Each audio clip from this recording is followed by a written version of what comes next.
वाटलं नव्हतं MPSCसाठी पकडलेला रस्ता मला मेकअप आर्टिस्टच्या वळणावर आणून सोडेल. हॅलो दोस्तो, मेकअप आर्टिस्ट बनण्याचं स्वप्न कधीही न पाहिलेली मी आज ब्रायडल ऑर्डर्स घेते, स्वतःचा बिझनेस करते.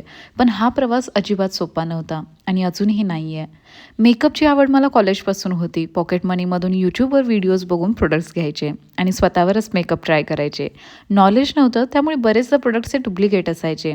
माझ्या फॅमिलीमध्ये तर सगळे गव्हर्नमेंट सर्व्हिसमध्ये असल्याने माझ्याकडूनही गव्हर्नमेंट जॉब करण्याचीच अपेक्षा होती.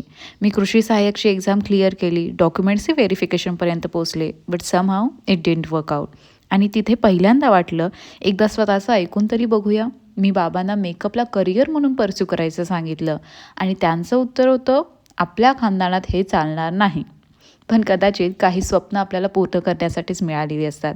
And I always say miracles are happening in my life. कारण माझ्यासाठी तो एक मिरॅकलच होता. ज्या बाबांना हे करिअर मान्यच नव्हतं, त्यांनी ॲटलिस्ट मला मेकअप क्लास करण्याची परमिशन दिली होती.